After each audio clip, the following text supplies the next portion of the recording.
పశ్చిమ గోదావరి జిల్లా భీమవరం 7వ వార్డు అండి. ఇప్పుడు గత 30 సంవత్సరాల నుంచి ఇక్కడ ఈ వరుసలో 10 కుటుంబాలు నివాసం ఉంటున్నామండి. 10 కుటుంబాలకి 30 సంవత్సరాల నుంచి ఇదే దారండి.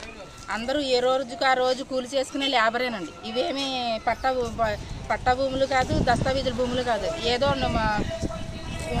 అలా కాలకు సంబంధించి ఏదో ఇలా ఇల్లు వేసుకుని నివసిస్తున్న వాళ్ళం. ఎవరికి ఏమీ లేవండి. రోజువారీ కూలీలమండి మేము. ఇప్పుడు వీళ్ళు 30 సంవత్సరాల నుంచే నడిచే దారిని ఇటు దారి లేదని రోజుకో రకంగా, ఒక రోజు మొక్కలు నాటి, ఒక రోజు గోడలు కట్టి, ఒక రోజు వేరే విధంగా బండ్లు అడ్డు పెట్టి నానా విధాలుగా మమ్మల్ని హింసిస్తున్నారండి. నడవడానికి దారి లేకుండా సమాజంలోనే బతుకుతున్నాం కదండి. మాకు హక్కు ఉంది కదండి. అటు నుంచి మెయిన్ రోడ్డు మీదకి ఇలాగే వస్తానులే కానీ ఇలా రివర్స్లో వెళ్ళాం కదండి. ఇప్పుడు 10 మందికి ఉందండి. ఇలాగ వెనక్కి కూడా దారి ఉంది 10 మందికి. మేము వాళ్ళని మా దారిలోంచి నడవద్దు అని చెప్పట్లేదు. ఇప్పుడు వాళ్ళు ఎందుకు ఇలా నిర్బంధించడం అండి? రాత్రి వచ్చారండి, కానిస్టేబుల్ గారు వాళ్ళు వచ్చారు. రాత్రి మాట్లాడినా మీరు ఏం చేస్తారో చేసుకోండి, మీరు మీరు ఎక్కడికి వెళ్తారో ఇంకా మీకు చెప్పకూడదండి. ఇలా వీడియోలో చాలా అసభ్యంగా మాట్లాడుతున్నారు. మేము ఆడపిల్లలతో బతుకుతున్నాం. ఆడపిల్లలు వస్తూ ఉంటే ఆడకుక్కలు ఎక్కువైపోయినాయి, ఇలాగా అలాగా అని అసభ్యంగా మాట్లాడుతున్నారండి. ఇక్కడ ఇంటి చుట్టూ సీసీ కెమెరాలు ఉన్నారు కాబట్టి ఆ మూలం నుంచి అక్కడి నుంచి ఇలా ఈ నోటికి వచ్చినట్టు అసభ్యంగా ఆడపిల్లలతో కూడా మాట్లాడతాం. ఎందుకు ఒక చోట ఉన్నాం కదా అని ఇంతవరకు సహిస్తూనే వచ్చామండి. ఇవాళ ఇలా చేశారు. దీనికి పరిష్కారం మీరే పెద్దలే చూపించాలండి.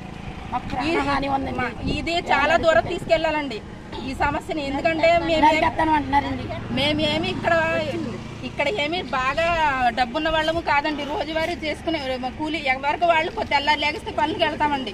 సాయంత్రం వచ్చి పొద్దున్న రాళ్లు పాతేమో సాయంత్రం వచ్చి గొడవ పెడుతున్నారు ఏంటి అంటారు. మరి మా మగవాళ్ళు అందరూ సాయంత్రానికి ఇంటికి చేరతారండి. ఇప్పుడు రాత్రి ఆయన పడిపోయారండి. దీనికి ఎవరు బాధ్యత వహిస్తారండి?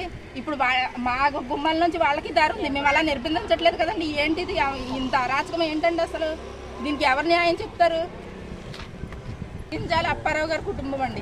మీరేం చాలా సైకోలో బిహేవ్ చేస్తున్నారండి. మీరేం చేస్తారో చేసుకోండి, నేను ఇలాగే చేస్తాను, ఇలాగే పెడతాను, మీకు ఇప్పుడు దారి లేదు, ఇది మా స్థలం. ఇప్పుడు 30 సంవత్సరాల నుంచి నడుస్తున్నామండి. ఏదో కాగితాలు చూపించి దీనికి అసలు దస్తావేజులే లేవండి. ఏదో రాతపూర్వకంగా రాసుకుని 10 మందితో సంతకాలు పెట్టుకుని ఇది స్థలం అంటున్నారు. ఇప్పుడు స్థలం కొన్నప్పుడు ఇంత కొంత అని దారి కేటాయించుకుంటాం కదండి. అలా కేటాయించుకున్న దారి అండి ఇది. మాకు ఏంటి దారి? మాకు న్యాయం కావాలండి. పిల్లల్ని అసభ్యంగా మాట్లాడుతున్నారండి. డైలాగులు వేస్తున్నారు. మేము కొట్టుగా నుంచి వచ్చేటప్పటికి మగవాళ్ళు అయితే మమ్మల్ని కత్తిలెట్టి ఇలా నడిస్తే కత్తిలెట్టి నరికేస్తామని బెదిరింటున్నారండి. మాకు మీ చట్టం మాకు ఏం చెప్తుందో న్యాయం చేయాలండి. మాకు ఈ లోపల ఎన్ని కుటుంబాలు ఉంటాయమ్మా? కుటుంబాలండి దారి. మా పిల్ల 24 సంవత్సరాలు అయిందండి. 24 సంవత్సరాల నుంచి మేము ఇటే నడుపుతున్నాం. ఇవాళ నడవద్దు అని పొద్దున్న అడ్డుకట్టేసరి రాత్రి మొక్కలేసి దారిలో పోలీసులు కూడా వచ్చి చెప్పి వెళ్ళారు. ఇక్కడ అనేక కులాల వాళ్ళు ఉన్నామండి. ఒక కులానికి చెందిన వాళ్ళే ఎవరూ లేము. అనేక కులాల వాళ్ళు ఉన్నాం. అందరూ సామరస్యంగానే ఉంటామండి. ఒక్క వీళ్లతోనే మాకు సమస్య అండి. వీళ్లతోనే సమస్య. నడవద్దు, ఇలా చేయొద్దు. ఇక్కడ ఎక్కువ శాతం చెట్టు బలిజీలు ఉండడం వల్ల చెట్టు బలిజీ నా కొడుకులు ఇలాగా అలానే అసభ్యంగా మాట్లాడి వాళ్ళు సైకోగా మేము వాళ్ళని దౌర్జన్యం చేస్తున్నామంటున్నారు. ఇప్పుడు అడ్డు పెట్టి దౌర్జన్యం చేసిన వాళ్ళు 10 మంది నీళ్ళు వెళ్ళి దారిలో కాంక్రీట్ వేసి మిషన్ ద్వారా వేసి చేశారు. రోడ్డు మార్గాన్ని ఆక్రమించుకున్నారంటూ వాగ్వివాదం. భీమవరం 7వ వార్డు నెహ్రూ కాలనీలో ఇంటిలోకి వెళ్లే మార్గాన్ని ఆక్రమించుకుని రోడ్డు మూసివేశారంటూ మహిళలు ఆదివారం వాగ్వివాదానికి దిగారు. మొదటి ఇంటిలో నివసిస్తున్న నరసింహమూర్తి, అప్పారావులు రమేష్ అనే వారిని వెళ్లకుండా అడ్డగించి గోడలను నిర్మించారంటూ పోలీసులకు ఫిర్యాదు చేశారు. వన్ టౌన్ పోలీసులు సంఘటన స్థలానికి చేరుకుని ఇరువురు వర్గాల వారికి సర్దు చెప్పి అడ్డంగా వేసిన రాళ్లను తొలగించారు. దీనిపై వారు 100కి డైల్ చేయగా పోలీసులు వెంటనే స్పందించి ఆ యొక్క అక్రమ దారిని తొలగించి బాధితులకు న్యాయం చేసి ఉన్నారు మరియు వారిని స్టేషన్కు వచ్చే ఫిర్యాదు ఇవ్వవలసిందిగా తెలిపి ఉన్నారు.